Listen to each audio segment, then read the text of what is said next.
Hello students, मैं हूं दीपा और यह है दीपा's ट्यूटोरियल।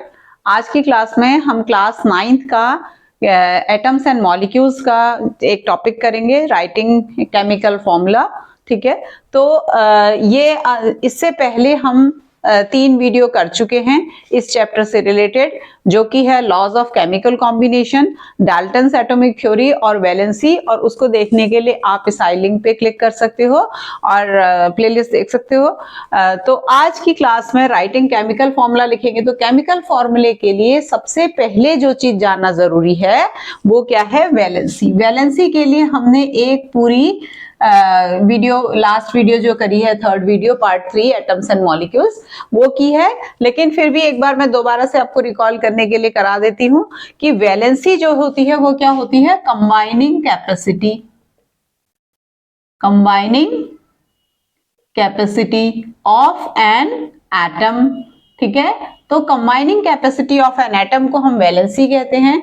वैलेंसी जानना, याद करना बहुत जरूरी है, वो आपको याद करनी ही पड़ेगी, चाहे आप उसके लिए कोई ट्रिक लगाओ, चाहे आप कुछ भी करो, वो आपको याद करनी। अगर आपने वैलेंसी याद नहीं की ठीक ढंग से, अगर आपका फॉर्मूला नहीं बना, अगर आपने वैलेंसी याद नहीं की तो आप सही फॉर्मूला नहीं लिख सकते। और अगर आप सही फॉर्मूला नहीं लिख सकते तो आप सही मॉलिक्यूलर मास कैलकुलेट नहीं कर सकते।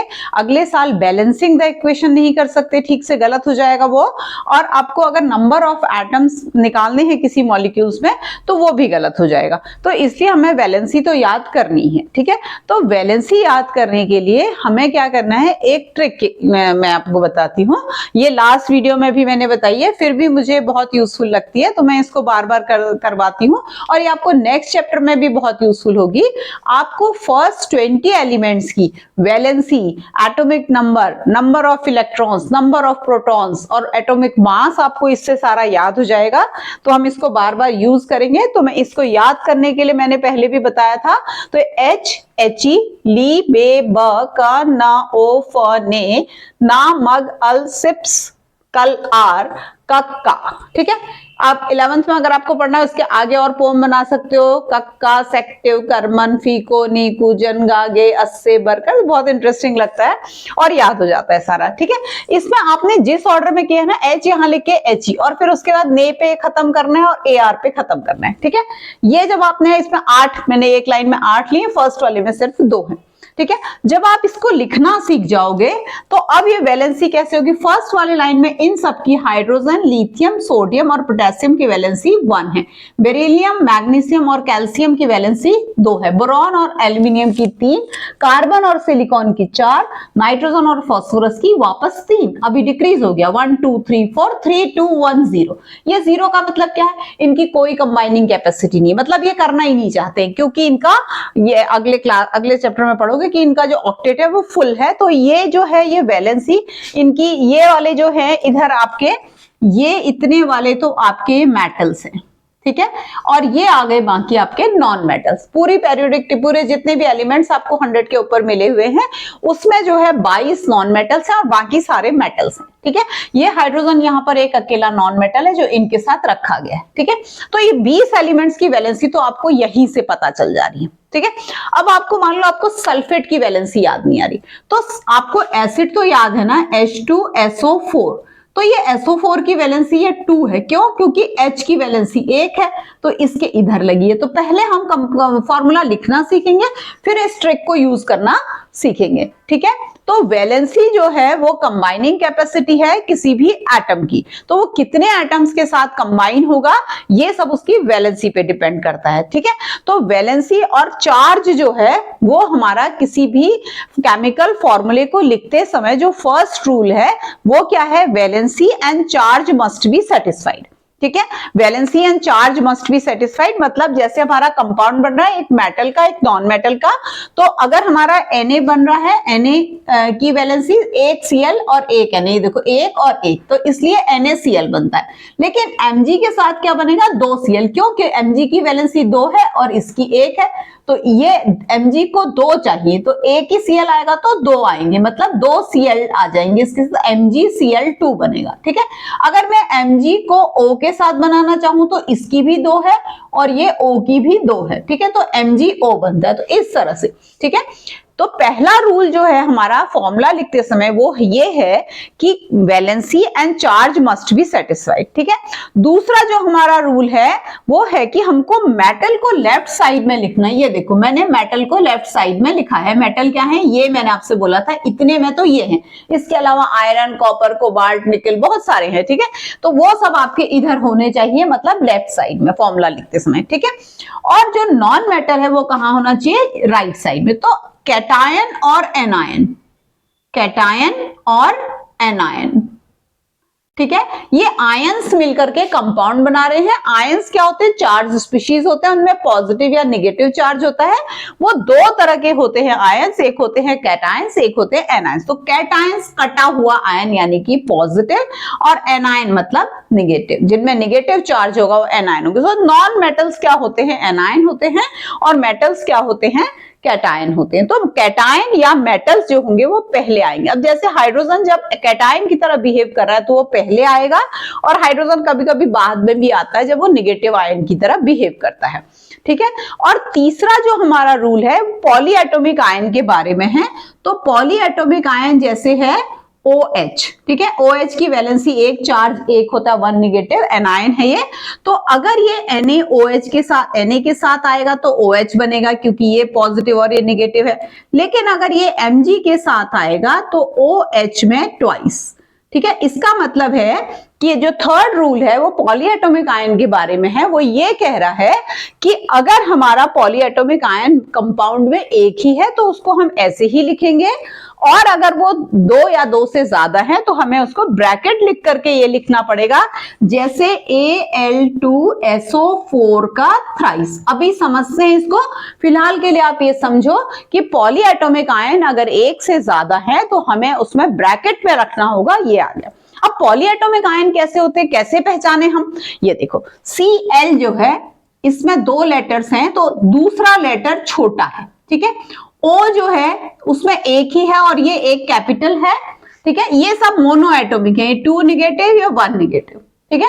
लेकिन अगर OH है, ये पॉलीएटॉमिक आयन, कैसे पता, इसमें दोनों कैपिटल लेटर है, OH नेगेटिव, ठीक है, एक चार्ज आ गया। और जैसे SO4 है, अब ये देखो अगर आप SO4 लिखते हो तो मैं इसको काट के ऐसे बड़ा कर देती हूं, क्यों, क्योंकि मैं ऐसे छोटा नहीं लिख सकती, ठीक है ना। अब जैसे ये आ गया आपका CO3, ये भी आ गया 2 नेगेटिव, ये भी आ गया 2 नेगेटिव, समझ में आ गया। तो पॉलीएटॉमिक आयन में एक से ज्यादा कैपिटल लेटर होते हैं पूरे आयन में, और चार्ज उसका ऑन द होल एक ही होता है, मतलब एक मतलब या तो 2 नेगेटिव 2 पॉजिटिव ऐसे करके। जैसे अभी इसमें कैटायन है आपका NH4 पॉजिटिव, ठीक है। ये ब्रैकेट लगाना जरूरी नहीं है, ठीक है। यहां पर हम लगाएंगे ब्रैकेट, ये जैसे 2 बार आया है, ठीक है। तो ये हमारे 3 रूल्स हो गए। पहला रूल है valency and charge must be satisfied. Second rule है कि मेटल्स और cation should come first, means on the left side while writing a formula, और non metal should come on the right side while writing a formula, ठीक है। तीसरा, if there are polyatomic ions and more than one polyatomic ion is involved then it must be kept inside a bracket, bracket के अंदर रखना चाहिए। तीनों rule समझ में आ गए हैं, ठीक है। अब बात करते हैं वैलेंसी याद करने की ट्रिक के बारे में। तो एक तो मैंने आपको ये बता दिया, फर्स्ट 20 एलिमेंट्स की आपको जो वैलेंसी है वो फटाफट याद आ जाएगी। इसको आप लास्ट पेज में शुरू में ही बना सकते हो, जैसे आप साइन थीटा कॉस थीटा की पहले ही बना लेते हो तो अच्छा रहता है ना। बाद में एग्जाम टाइम में बहुत हमारे सर पे प्रेशर होता है तो हम भूल जाते हैं, तो इसलिए इसको पहले ही पीछे बना ले, आपको याद हो जाएगा एकदम से, ठीक है ना। पोम्स की तरह याद करोगे तो बहुत अच्छी तरह से हो जाएगा, ठीक है। अच्छा, अब हमारा जो और दूसरा जो है वैलेंसी याद करने के लिए आपके इसमें जो टेबल दी हुई है आपके एनसीईआरटी की बुक में, तो उस टेबल में जो वैलेंसी टेबल है उसमें आपने देखा है यहाँ पे लिखा हुआ है 1 2 और 3, ठीक है। आप ऐसे यहाँ लाइन खींच दो। 1 का मतलब है 1 वैलेंसी वाले, और उसमें भी यहाँ पे लिखा हुआ है कैटायन, और यहाँ पे लिखा हुआ है एनायन, और यहाँ पे लिखा हुआ है पॉलीएटॉमिक आयंस, ठीक है। तो ये 3 कॉलम्स आपके हैं, तो आप यहाँ पे एक और लाइन एक डाल लो, ठीक है। अब आप सबसे पहले 3 वाले याद कर लो। एक दिन आप सिर्फ 3 वाले याद करना। 3 वाले बहुत आसान है। 3 वाले में आपके सिर्फ आ जाता है Fe3, ठीक है। Fe3 वाला ये आ जाएगा 3 पॉजिटिव, एक हमारा Al है 3 पॉजिटिव, और एक हमारा नाइट्राइड है N3 निगेटिव, और फिर एक हमारा पॉलीएटॉमिक आयन के अंदर 3 वाला जो है वो क्या है आपका फॉस्फेट PO4 3 निगेटिव। ठीक है, तो ये तो आपको अभी याद हो गए होंगे, फॉस्फेट। ठीक है, PO4 3 निगेटिव मतलब फॉस्फेट एनायन है तो 3 निगेटिव, और दोनों कैपिटल है मतलब पॉलीएटॉमिक। ठीक है, ये देखो मोनो एटॉमिक है क्योंकि A और L क्या है, स्मॉल है। Fe में क्या है, E स्मॉल है। समझ में आ गया मोनो क्यों ये 3 कॉलम बनाए गए हैं, समझ में आ गया। ठीक है, अच्छा दूसरी चीज आपको एक चीज और बताती हूं, अगर एनायन है, ठीक है, एनायन है तो आपका आइड आएगा इस पे, किस पे, जब ये मोनो एटॉमिक एनायन है मतलब एक ही एटम का, जैसे हाइड्राइड, क्लोराइड, ब्रोमाइड। ठीक है, ये सब चीजें आ रही हैं, सल्फाइड, नाइट्राइड। ठीक है, तो उसमें आपका सिर्फ एक ही आपका आ जाएगा S2 निगेटिव सल्फाइड है, और आपका H निगेटिव वाला, ठीक है, H पॉजिटिव वाला यहाँ आएगा, यहाँ पे हाइड्रोजन बोलेंगे और यहाँ हाइड्राइड बोलेंगे। ठीक है, और ये S2 निगेटिव सल्फाइड आ गया, ये नाइट्राइड आ गया, और देखें ऑक्साइड यहाँ पे आएगा 2 निगेटिव। ठीक है, तो IDE सफिक्स कब लग रहा है, जब मोनो एटॉमिक एनायन है, याद रहेगा ना, क्लोराइड, ब्रोमाइड, ये आ गया Cl निगेटिव, ये आ गया Br निगेटिव, ये आ गया I निगेटिव, ये सब IDE वाले सिंगल। क्यों मैंने बताया, ये सल्फाइड वाले में बहुत ज्यादा दिक्कत होती क्योंकि ये SO4 2 निगेटिव और SO3 2 निगेटिव, ये है सल्फेट, खाली मैं सफिक्स लिख रही हूं, और ये है सल्फाइड। ठीक है, इसमें भी क्या होता है, जो छोटा होता है ना, जिसमें कम ऑक्सीजन है, ये 8 जो है ये आपका ऑक्सीजन ऑक्साइड वालों में लगता है। ठीक है, ये सल्फर के साथ ऑक्सीजन है इसलिए 8 SO4, और ये जो है कम है SO3 तो ये हो गया 8। ठीक है, ऐसे ही हमारा आता है कार्बोनेट। ठीक है, CO3 2 निगेटिव तो ये 8 है कार्बोनेट। ठीक है, और नाइट्रेट और नाइट्राइड भी होता है, वो आपके उसमें नहीं, नाइट्रेट है आपके उसमें, ये आ गया NO3 1 निगेटिव। ठीक है, तो ये आपका पॉलीएटॉमिक आयन, एक इसमें NH4 पॉजिटिव भी आता है। ठीक है, तो इसमें आपके कैटायन एनायन सारे मिक्स करके लिखे गए हैं पॉलीएटॉमिक आयन के अंदर। ये एमोनियम है, एमोनियम को कई बार बच्चे ये सोचते हैं एमोनिया, ये अमोनिया मॉलिक्यूल है, इसमें कोई चार्ज नहीं है। ठीक है, एमोनियम एक आयन है, इसमें एक पॉजिटिव चार्ज है, इसके अंदर 5 एटम है, इसके अंदर 4 एटम है। आ गई बात समझ में, 3 हाइड्रोजन 1 नाइट्रोजन, 4 हाइड्रोजन 1 नाइट्रोजन, एक पॉजिटिव चार्ज, समझ में आ गया, एमोनिया एंड एमोनियम। ठीक है, ठीक है, तो ऐसे करके आपने पहले 3 वाला याद कर लिया, अगले दिन सिर्फ 2 वाले याद करो। यहाँ पे आ जाएगा Mg2 पॉजिटिव, Cu2 वाला आएगा, ठीक है, 2 पॉजिटिव, और यहाँ पे आ जाएगा Fe2 वाला, ठीक है, Fe ये भी 2 पॉजिटिव आ गया। यहाँ पे आप Na ले लो, ये ले लो, K ले लो, K पॉजिटिव। ठीक है, तो ऐसे करके आप एक दिन 1 वाली करना, एक दिन 2 वाली करना, एक दिन 3 वाली करना, या उल्टा कर लेना 3 2 1। ठीक है, ये आ गया। अच्छा, एक तरीका और है, आपको कुछ कॉमन कंपाउंड्स के फॉर्मूले याद हैं। ठीक है, जैसे आपको 4 एसिड तो याद ही, HCl, HNO3, H2SO4 और H2CO3। ठीक है, अच्छा अब हाइड्रोजन की वैलेंसी कितनी है, 1, ये रही 1 वैलेंसी। ठीक है, तो इसका मतलब Cl की भी 1 है, क्योंकि हमारा फर्स्ट रूल क्या था, charge and valency must be satisfied, तो इसका मतलब Cl की वैलेंसी 1 है। NO3 की वैलेंसी कितनी है, 1, क्योंकि एक ही हाइड्रोजन जुड़ा हुआ है। ठीक है, H2SO4 में SO4 की वैलेंसी कितनी है, 2, क्योंकि 2 हाइड्रोजन जुड़े हैं, क्योंकि उसकी वैलेंसी को सेटिस्फाई करने के लिए, चार्ज को सेटिस्फाई करने के लिए 2 हाइड्रोजन जुड़े। कार्बोनेट की कितनी होगी, 2।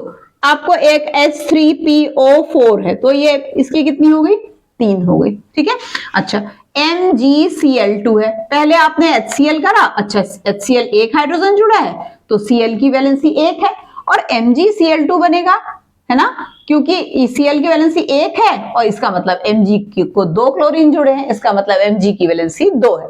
ठीक है, तो ये प्रैक्टिस के साथ आता है, लेकिन अगर आपको कंपाउंड याद है और ये ट्रिक अगर आप लगाना चाहो तो लगा सकते हो। मैं ये बोलती हूं अपने स्टूडेंट्स को कि आप इस शीट को एक पेपर में लिख करके या इसका ही फोटोकॉपी फोटो लेकर के आप इसको अपने रूम में कहीं पर लगा दो जहां पे आप बार बार देखते हो। तो ये डिफ्यूज्ड लर्निंग होती है, आप किसी चीज को रोज रोज देखते हो तो वो आपको याद हो जाती है। बाकी चीजें भी याद करने के लिए जो देर में हो रही है ना याद, उसको एक दिन बैठ के रट्टा मारने के बजाय है कि आप उसको देखो। आप स्कूल से घर जाते हो, घर से स्कूल, रास्ता कोई ज्यादा याद करने की कोशिश नहीं करते, वो हो जाता है अपने आप, है ना, क्योंकि वो डिफ्यूज्ड लर्निंग है। तो ये भी एक डिफ्यूज लर्निंग है। आपको कोई भी चीज लर्न करना हो आप अपने रूम में उसका शीट लगा दो, मैं तो ऐसा करती थी। ठीक है, तो ये आ गया। अब हम लिखते हैं, ठीक है, अब जब हमें पहला स्टेप क्या है, वैलेंसी याद होनी चाहिए। अगर वैलेंसी याद नहीं हुई तो मैंने आपसे बोला कि कुछ भी नहीं होने वाला है फिर, ठीक है ना, फिर ये सारे रूल्स याद करना ये सब कुछ बेकार है। ठीक है, तो ये मैंने लिखा था, इसको मैं नहीं मिटाऊंगी, अभी रखती हूं इसको। ठीक है, अब लिखते हैं हम कंपाउंड्स का फॉर्मूला लिखने का तरीका। कंपाउंड्स के फॉर्मूले के लिए मान लो अगर हमने बनाना है सोडियम क्लोराइड, पहले लिख लेते हैं सोडियम क्लोराइड। तो सोडियम का फॉर्मूला क्या है, सिंबल क्या है Na, और क्लोराइड का क्या है Cl। Na की वैलेंसी कितनी है 1, Cl की वैलेंसी कितनी है 1। Na पहले आया क्यों, क्योंकि ये मेटल है। Cl बाद में आया क्यों, क्योंकि ये नॉन मेटल है। ठीक है, तो ये आपका बन गया, तो क्या बन जाएगा NaCl। अब बना लेते हैं मैग्नीशियम क्लोराइड। ठीक है, मैग्नीशियम क्लोराइड, देखो क्लोराइड आइड मैंने बोला था सिंगल एटम वाले एनाइन के लिए आता है, तो मैग्नीशियम मेटल है पहले आ गया, क्लोराइड आइड है तो बाद में आएगा Cl। ठीक है, मैग्नीशियम की वैलेंसी 2 है, क्लोरीन की वैलेंसी 1 है। ठीक है, तो ये ऐसे क्रॉस होता है। ठीक है, तो ये आ जाएगा MgCl2। ब्रैकेट लगाने की जरूरत नहीं है, क्यों, क्योंकि ये मोनो एटॉमिक आयन है। ठीक है, अब एक पॉली एटॉमिक वाला बना लेते हैं, मैग्नीशियम हाइड्रोक्साइड।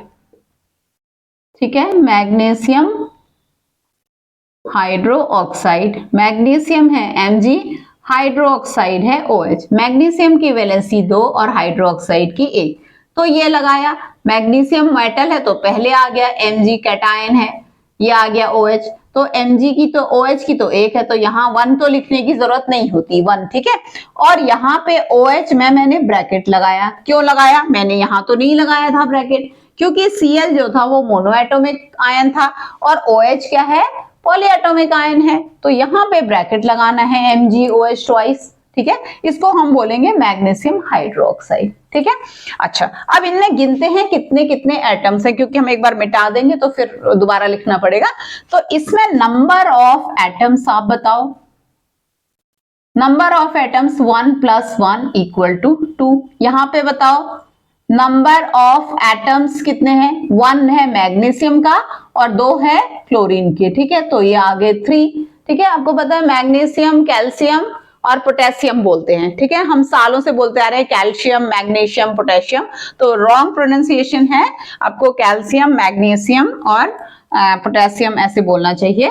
ठीक है, ये आ गया है आपका 3। अच्छा MgOH ट्वाइस के अंदर कितना है, एक तो Mg है, O भी 1 दिख रहा है, H भी 1 दिख रहा है। ठीक है ना, लेकिन ये O और H के बाहर 2 है, तो ये कितना आ गया 1 + 2 × 2 4 + 1 5 एटम्स। बॉड मास लगाना है, ठीक है, पहले मल्टीप्लाई करना है फिर ऐड करना।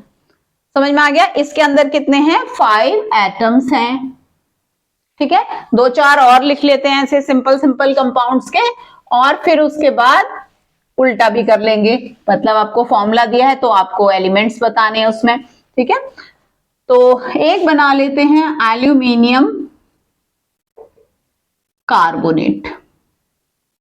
ठीक है, सो एल्यूमिनियम Al कैटायन है पहले आ गया, कार्बोनेट CO3, एल्यूमिनियम की वैलेंसी 3 है। ठीक है, 3 आ गया, कार्बोनेट की वैलेंसी 2 होती है, याद नहीं आ रहा है तो आपको एसिड याद है H2CO3, तो 2 हाइड्रोजन जुड़े हैं तो वैलेंसी कितनी हो गई है 2, तो ये आप कर लो, ये कर लिया तो ये आएगा Al2 और CO3 और इसमें हम करेंगे थ्राइस। समझ में आया? क्यों? Al में भी 2 लेटर्स हैं लेकिन हमने ब्रैकेट नहीं लगाया क्योंकि वो मोनो एटॉमिक आयन है।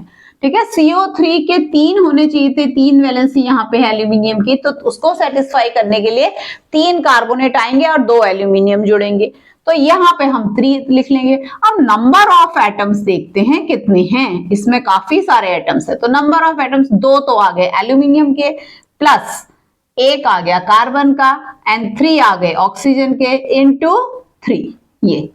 ठीक है, कई बार बच्चे सोचते हैं कि ये जो CO3 है ना यही है बस और इसमें खाली CO लिखेंगे, तो CO नहीं लिखना है, पूरा CO3 लिखना है, पूरा CO3 का एनायन है। ठीक है, तो ये आ गया 2 + 4 × 3 12, यानी कि कितने एटम्स हैं?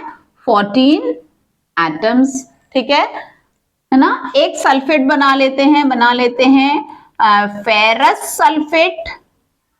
फेरस सल्फेट और एक बना लेते हैं फेरिक सल्फेट। अच्छा, अब आप सोचोगे कि ये क्या चक्कर है, आपने एनायन में तो बात की थी सफिक्स की, कैटायन में तो अब हमने कहीं देखा ही नहीं सफिक्स, कैटायन में तो हमने देखा था सोडियम, पोटेशियम, एल्यूमिनियम, सीधे सीधे बोल रहे हैं। अब ये आयरन या फेरम कहने के बजाय फेरस या फेरिक क्यों कह रहे हैं? क्यूप्रस या क्यूप्रिक भी सुना होगा आपने। तो वो क्या होता है, कुछ कुछ एलिमेंट्स ऐसे होते हैं जैसे कॉपर, जैसे आयरन, जैसे लेड, जैसे टिन, इनकी वेरिएबल वैलेंसी होती है। वेरिएबल वैलेंसी का मतलब है मोर देन 1 वैलेंसी। जब मोर देन 1 वैलेंसी होती है तो छोटी वैलेंसी के लिए हम लगाते हैं ऑस और बड़ी वैलेंसी के लिए हम लगाते हैं 1। कोई मतलब नहीं, ऐसा नहीं है कि 2 वाले, देखो ये 2 वाला हो जाएगा, 1 वाला हो जाएगा क्यूप्रस और 2 वाला हो जाएगा क्यूप्रिक। फेरस होता है 2 वाला और फेरिक होता है 3 वाला।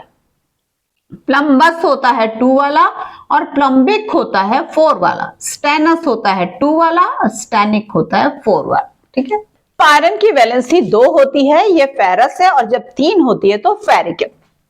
तो जब मुझे फेरस सल्फेट लिखना है तो मैं Fe लिखूंगी और SO4 लिखूंगी, तो अस है तो मतलब 2 और ये भी 2। तो अब क्या होगा, FeSO4, यहां पे भी 2, यहां पे भी 2, तो ये कट जाता है। तो एक्चुअली जब सेम वैलेंसी होती है तो हम यहीं काट देते हैं और आगे नहीं लिखते हैं उसको। ठीक है, ओके। तो ये अब फेरिक सल्फेट लिखना है, तो Fe और SO4, Fe की वैलेंसी 3, SO4 की 2, क्रॉस हो गया Fe2SO4 का थ्राइस। ठीक है, तो इसमें देखें कितने आपके एलिमेंट्स हैं, 2 आयरन के प्लस 1 सल्फर का, 4 ऑक्सीजन के इनटू 3, तो ये आ गया 2 + 15 = 17 एटम्स। ठीक है, तो यहाँ पे 17 एटम्स हो गए। देखा कितने सारे एटम्स हैं। तो ये क्यों बन रहे हैं, क्यों बना रहे हैं, इतने सारे एटम्स मिल रहे हैं? क्योंकि हमारा फर्स्ट रूल था कि charge and valency must be satisfied. ठीक है, अब उल्टा कर लेते हैं। हमने क्या करना है, अभी तक हमें नाम दिया था और हमें फॉर्मूला लिखना था। ठीक है, अब दूसरी चीज हम उल्टा करते हैं, हम कुछ फॉर्मूले लिखते हैं और उनका नाम जानने की कोशिश करते हैं। ठीक है, फॉर्मूला